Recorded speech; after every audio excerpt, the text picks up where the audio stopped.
The atmosphere in the conference room was thick with tension. Delegates from the leading global powers had convened, their expressions marked by concern and exasperation. Dido stood leaning against the wall, watching the events unfold with a thoughtful frown. Known for his direct approach, he often found himself at odds with the political games that pervaded these discussions. His aim was to bring together the major world powers, anticipating that the smaller nations would subsequently align. Despite his straightforward style, Tanaka understood the importance of diplomacy in such a fragile scenario. "Enough!" Thomas, a tall man with a booming voice, slammed his fist on the table, silencing the room. Thomas was a highly regarded American general who had fought in the intra-American War with distinction. "We're going in circles here. We need to focus." As the room erupted into heated discussion once again, Dido clenched his fists at his sides. He knew that Earth's survival depended on their ability to cooperate. His thoughts raced with ideas of pooling resources and sharing technologies, but he had yet to find the right approach to convince these stubborn leaders. A woman approached him. It was Bianca della Torre, the newly appointed expert on extrasolar life. Dido had recommended her after reading all of her academic work and a few books written by the Mexican. He was highly impressed by her methodology and approach. "I may have an idea," she said. "I'm all ears, because we're not making any progress here."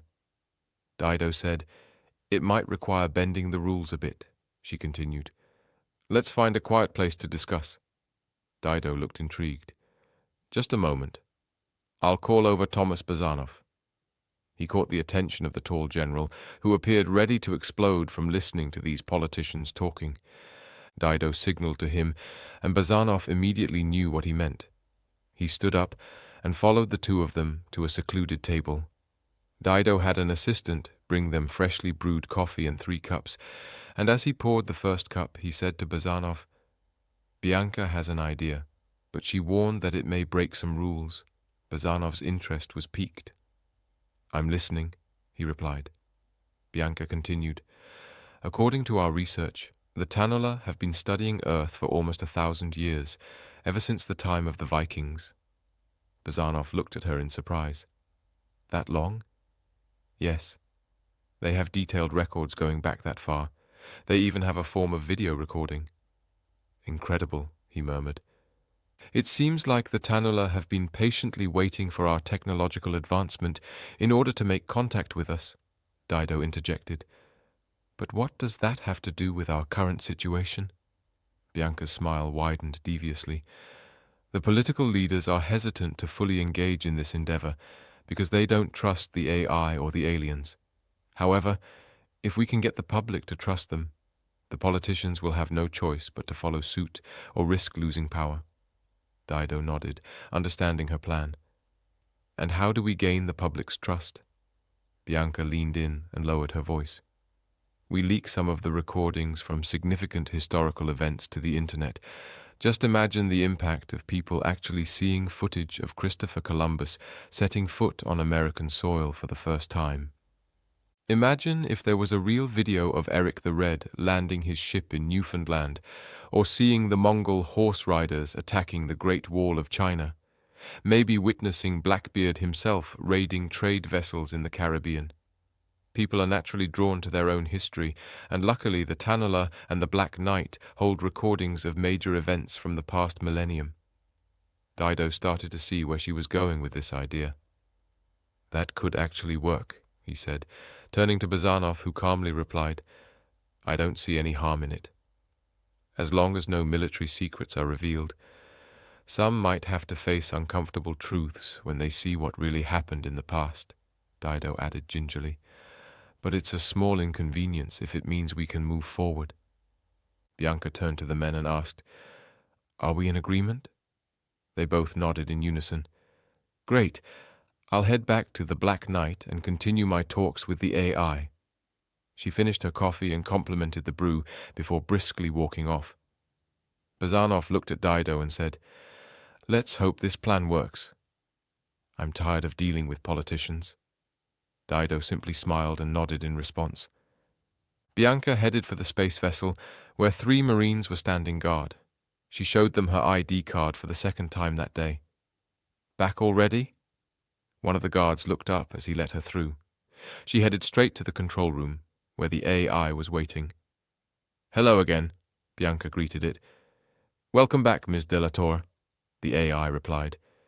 The next day, social media was flooded with viral videos from centuries past.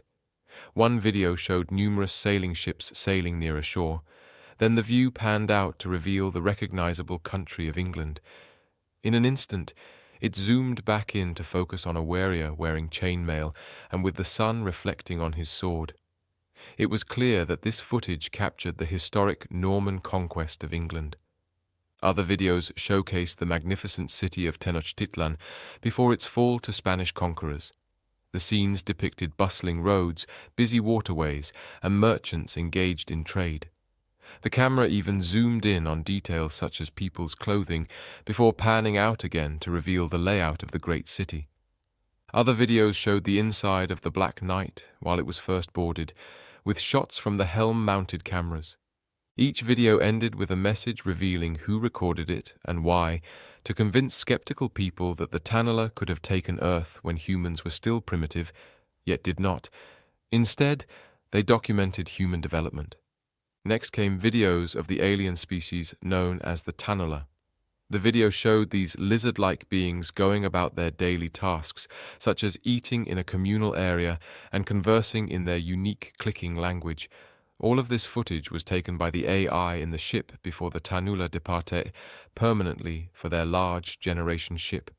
The internet exploded with excitement and speculation. This was the first time the Tanula had been seen or discussed on mainstream news channels. The online world was buzzing with activity. The exploration of the space vessel had long been rumored, but now even the most staunch conspiracy theorists were shocked by the revelations on the internet. The political representatives were gathered around the table once again, but their attention was constantly diverted by messages on their tablets. By afternoon, they all realized that failing to make progress would result in political suicide. As a result, the tone of the discussions shifted. On the third day, a consensus had been reached among all of the nations present. From now on, hostilities between countries would cease immediately. It was also on this day that the AI announced that its creators, the Tanula people, were in orbit around Jupiter and would be sending ambassadors to Earth via a space vessel arriving the next morning. Diodo met Bianca outside of the conference room and said with a smile, "I'm glad you joined our team. The politicians are finally getting their act together.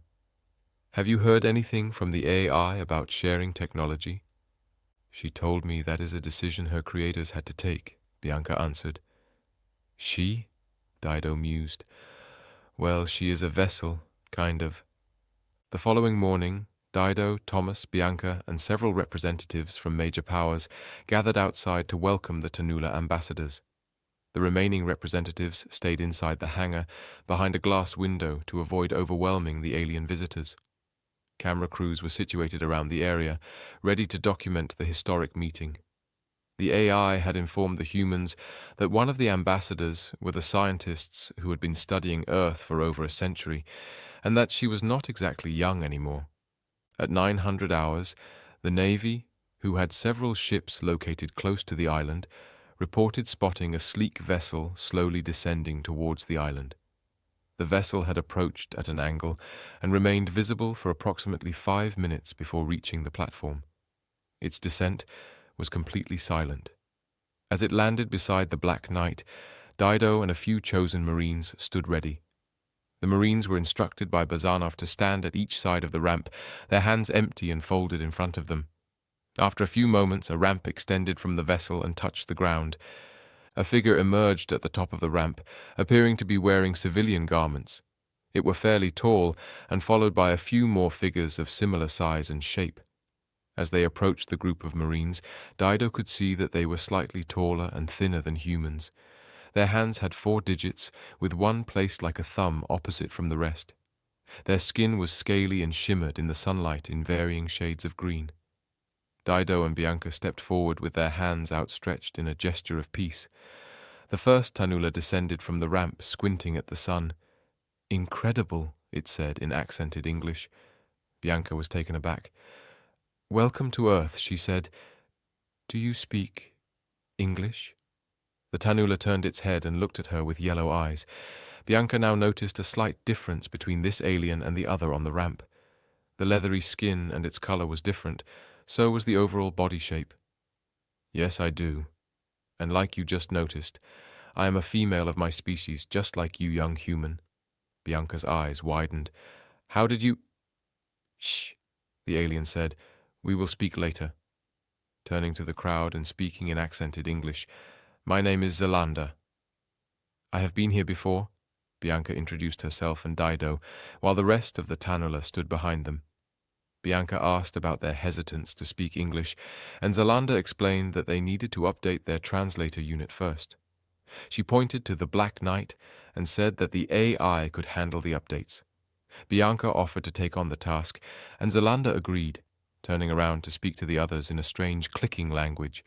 She then took Dido's hand and motioned for him to join the group standing outside. "Will you introduce me?" Zalanda asked. Thomas Bazanov was surprised by the unusual scene before him. Didos and an alien lizard-like creature, slightly taller than him, were walking hand in hand towards him. He couldn't quite determine the gender of the alien, but for some reason he thought it might be female. Now Dido and the other politicians stood in front of him, with the alien next to them. "May I introduce Zalanda of the Tanula?" Didos announced. The alien then spoke in accented English, saying, "Greetings, humans." Bazanov and the others were shocked beyond words. "Greetings, my name is Thomas, and you speak English?" he managed to say eventually. "Indeed I do," Zalanda replied, "and perhaps you can introduce me to your friends as well." Didos observed this strange situation unfolding in front of him. The demeanor of the alien reminded him of a grandmother. He was thoroughly perplexed. Just then, Bianca emerged from the Black Knight, accompanied by a group of 5 Tanula aliens. She flashed a thumbs up at Didos before joining them. 10 minutes later, everyone was gathered inside the hangar. The other world leaders had also arrived, with all eyes on Zalanda. She stood alongside the other Tanula, none of whom were carrying weapons, but instead had sophisticated presentation tools in the form of 3D holograms. Zalanda began by saying, "Let me start from the beginning. We are the Tanula. Our innate curiosity and desire for knowledge has driven us since we first took flight and traveled beyond our own planet. One of our main objectives was to explore other worlds and discover new forms of life. It was during one such mission that we arrived on your planet over a millennium ago." A gasp went through the room, but Zalanda continued on, undeterred. "Our ship contained an artificial intelligence that was designed to assist you if you ever ventured beyond your own planet." Zalanda continued, "I was the final commander aboard this vessel, that you seem to have named as the Black Knight when a disaster struck my people." A holographic display appeared in the center of the room, showing a planet similar to Earth but with less ocean coverage. The group in the room paid close attention now. The display revealed dark dots surrounding the planet, then smaller dots quickly descending from orbiting spaceships and hitting the surface below.